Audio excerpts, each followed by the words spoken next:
Hello there and welcome to this Saturday morning's edition of Yes 101's Visual Radio. For the Newsfirst team, I'm Theruni Karunaratna. First, onto your headlines. Newsfirst headline.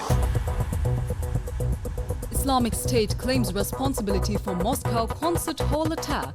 Death toll climbs to more than 60.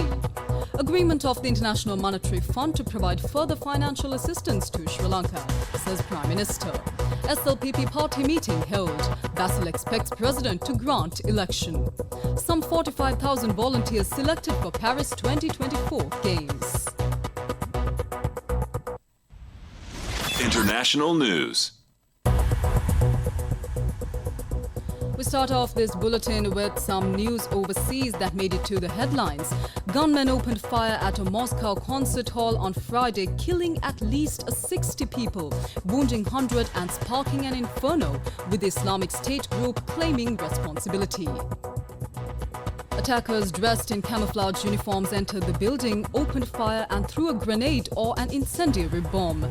Russia's National Guard said it was on the scene and looking for perpetrators. The Islamic State group said its fighters attacked a large gathering on Moscow's outskirts and retreated to their bases safely.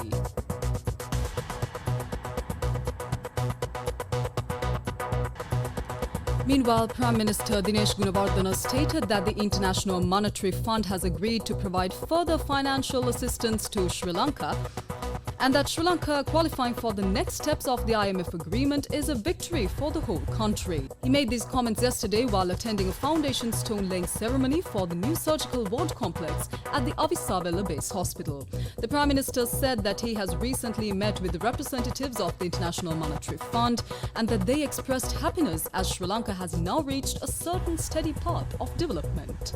He added that accordingly, they said that they agreed to release the future financial assistance from the International Monetary Fund. Prime Minister Gunawardena said that it will be declared that Sri Lanka has performed well in the upcoming meeting of the IMF Board of Directors. Still in local news, the Sri Lanka Podujana Peramuna Group meeting was held last night at the party office in Nerumavata.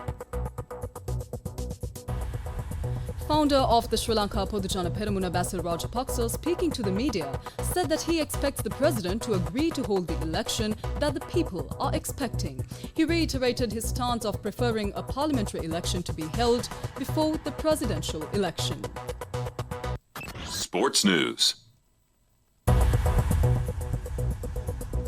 On to your sports news now. Paris 2024 Organizing Committee on Friday said that they will rely on a 30,000-strong team of volunteers for the Olympics, with 15,000 mobilized for the Paralympic Games. Paris 2024 said that some 20% of the volunteers come from foreign countries after being selected from 300,000 applicants. The vetting process, however, has yet to be completed. There were 70,000 volunteers at the London Olympics in 2012, while Tokyo had planned on having 110,000 before the COVID-19 pandemic. And that's a wrap of this edition of Yes 101's Visual Radio. Thank you for watching.